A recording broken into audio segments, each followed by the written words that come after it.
पटना में भूकंप के झटके महसूस किए गए हैं और इसकी 6:38 पर यह भूकंप के झटके महसूस किए गए हैं।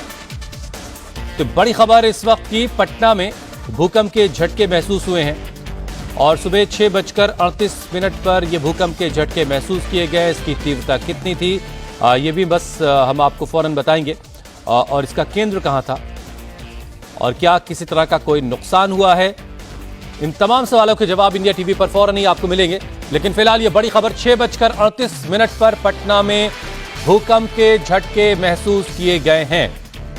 बिहार की राजधानी पटना में भूकंप के झटके महसूस किए गए जब सुबह के 6:38 हो रहे थे, जब ज्यादातर लोग अपने अपने बिस्तरों पर थे उस वक्त। और भूकंप का केंद्र नेपाल में है, ये खबर आ चुकी है। नेपाल में था भूकंप का केंद्र, जिसके झटके जो हैं बिहार के पटना तक महसूस किए गए। मतलब ये कि और एक बड़ा इलाका है बिहार का जहां पर भूकंप के झटके महसूस किए गए होंगे।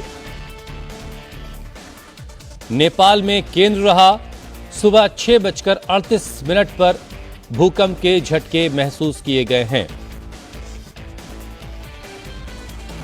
तो ये बड़ी खबर इस वक्त की आपके टेलीविजन स्क्रीन पर, सुबह सुबह बिहार की राजधानी पटना में भूकंप के झटके महसूस किए गए हैं। 6:38 का वक्त था जब भूकंप के झटके वहां महसूस हुए और बताया जा रहा है इसका केंद्र जो है, इस भूकंप का केंद्र नेपाल में है।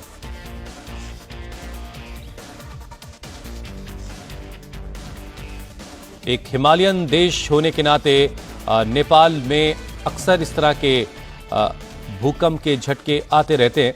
नीतीश चंद्र हमारे सहयोगी इस पर और ज्यादा अपडेट के साथ हमारे साथ जुड़ रहे हैं। नीतीश, क्या है लेटेस्ट अपडेट आपके पास और क्या किसी तरह की कोई नुकसान की खबर है? रिक्टर स्केल पर तीव्रता कितनी थी?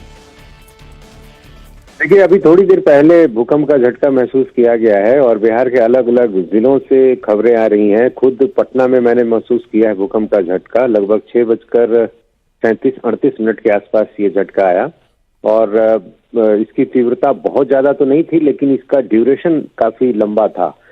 कई सेकंड तक मैंने महसूस किया कि जो बेड है वो हिल रहा है। घर में जो तमाम चीजें थी वो दिख रही थी, हिल रही थी। अलग अलग जिलों से, जैसे मिथिलांचल की बात करें तो वहां के अलग अलग जिलों से खबरें आ रही हैं। सीमांचल का हिस्सा है, वहां से भी खबरें आ रही हैं। तो बिहार में लगभग हर जिले में भूकंप महसूस किया गया है। जहां तक नुकसान की बात है, अभी इस तरह की कोई जानकारी नहीं है, थोड़ा वक्त इसमें लगेगा।